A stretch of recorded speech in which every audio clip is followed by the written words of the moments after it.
Otep, Chakamit. Aujourd'hui, nous allons parler de l'empoisonnement. Parce que c'est un phénomène, il est clair que l'empoisonnement a toujours existé depuis la nuit des temps, mais depuis quelques années, ce phénomène ne fait que devenir de plus en plus à la mode, je peux dire ça comme ça. Alors, qu'est-ce qui fait en sorte que les gens se décident d'empoisonner les autres? Généralement, c'est pour deux raisons principales. Soit c'est la rancune, soit c'est la jalousie. Voilà les deux raisons pour lesquelles les gens se décident d'empoisonner les autres. Alors, à la base, il est important de noter que la vie, elle est sacrée. Pas seulement la vie des humains, que ce soit la vie des plantes, que ce soit la vie des animaux. La vie, elle est sacrée. Que ce soit celle des humains, elle est sacrée, la vie. Nous ne sommes pas juste des êtres biologiques, comme la science le dit. Nous sommes des êtres multidimensionnels. Nous avons différents corps qui vivent spontanément dans plusieurs dimensions. Nous sommes sur Terre, tous, sans exception. Nous sommes incarnés pour une mission particulière. Nous avons tous une mission de vie particulière.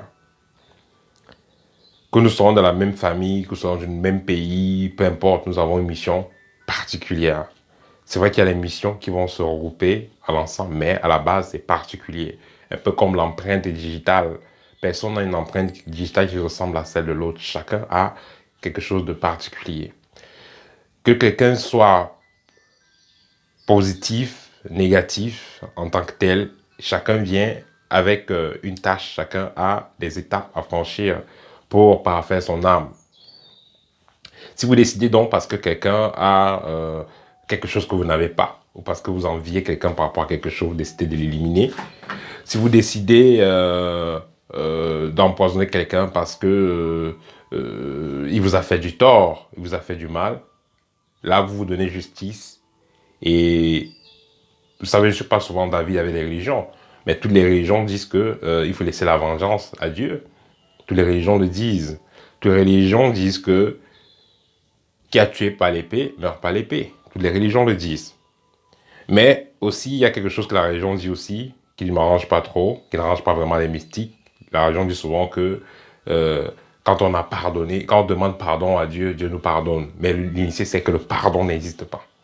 Ce n'est que l'équilibre. Dans le plan cosmique, dans les plans divins, ce n'est que l'équilibre.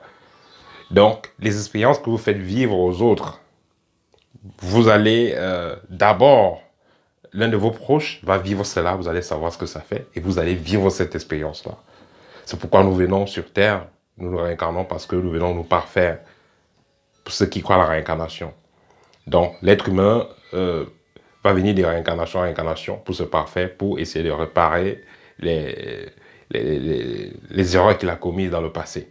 Donc, puisque nous sommes à l'ère du verso de la connaissance, il est important que tous ceux qui se lancent dans la spiritualité soient conscients de cela et fassent de leur mieux pour pouvoir remonter la pente, pour pouvoir éviter de faire des erreurs qui vont tout simplement créer des dettes karmiques. Parce que ne croyez pas que vous allez finir d'empoisonner quelqu'un, aller jeûner à l'église, aller demander pardon, croyant que le Seigneur vous a pardonné ou quoi que ce soit. Non, ça n'existe pas. Si vous allez faire du mal à autrui, par la suite, vous devez répondre de vos actes.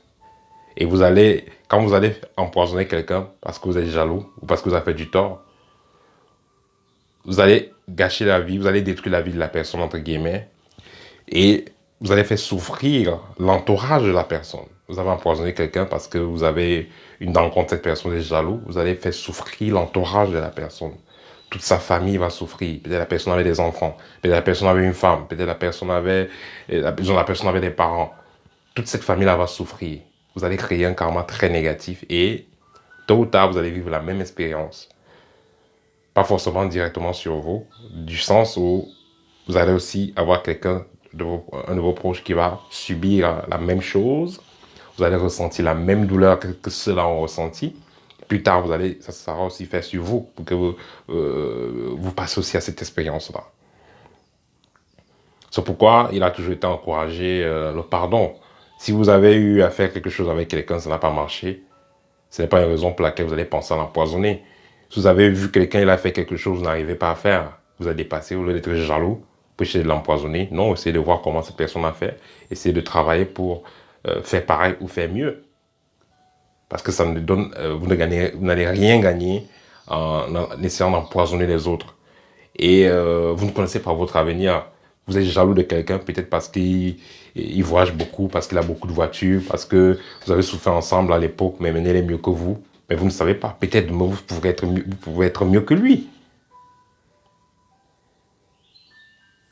Et vous ne savez pas quel est l'apport qu'il aura même dans votre propre destinée. Vous qui essayez de l'empoisonner maintenant, peut-être celui qui va peut-être aider vos enfants demain, peut-être celui qui va vous aider quand vous serez très malade, vous ne savez pas.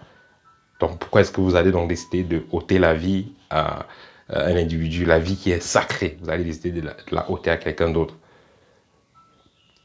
Et il faut comprendre que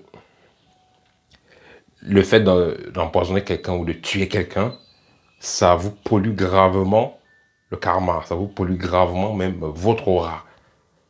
Ça fait déjà comme si vous avez un code dans votre sang. Et cela va affecter vos descendants, cela va affecter vos enfants.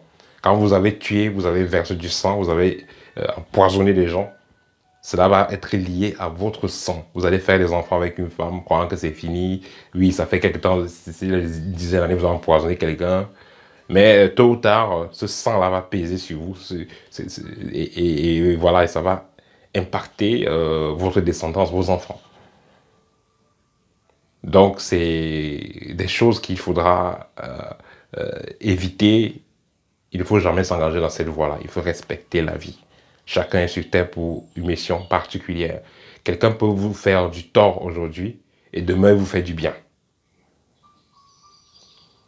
Vous pouvez envier quelqu'un aujourd'hui et demain vous devenez mieux que cette personne-là. Donc ça ne sert à rien d'empoisonner les gens parce que vous avez une dent contre eux, parce qu'ils sont mieux que vous. Parce que tout ce que vous allez faire de mal là, ça va vous retourner.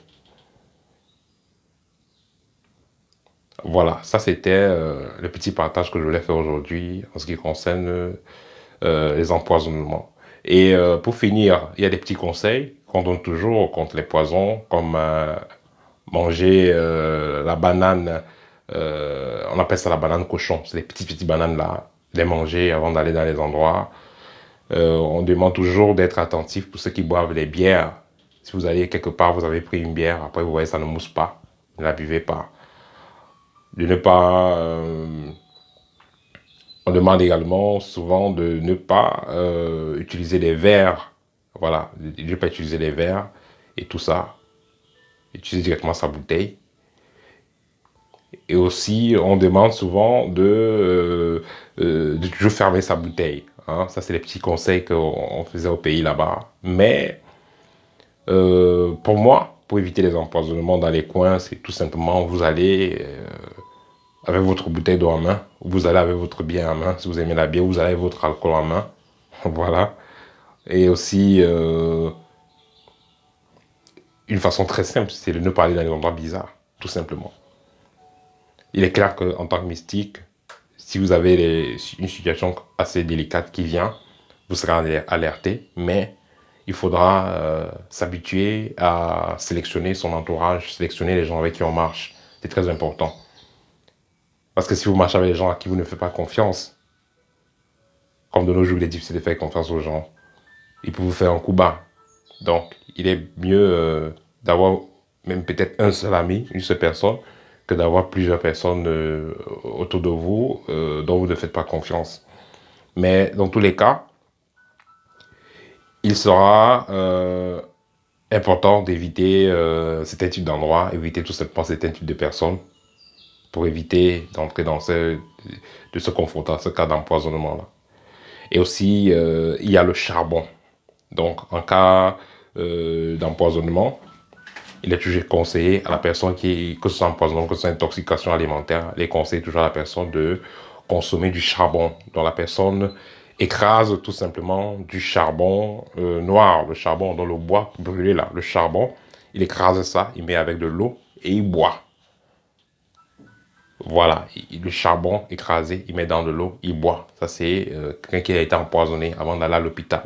Ça, c'est des petites astuces qu'on a eu à partager qu'on partageait au pays, en fait. Ce qui fait que certains gens parfois marchent avec le charbon en poudre et tout. Voilà, mais ça, ça fait rien. Voilà, ça fait rien. Mais pour moi, l'idéal, c'est de ne pas aller dans certains endroits, de ne pas fréquenter certaines personnes. C'est la meilleure façon d'éviter ces histoires d'empoisonnement. Voilà, ça c'était mon petit partage pour aujourd'hui. Donc je vous ai parlé de l'impact spirituel de celui qui empoisonne les gens ou de celui qui tue les gens. Et par la suite, je vous ai donné quelques astuces. Donc la banane cochon, les petites bananes.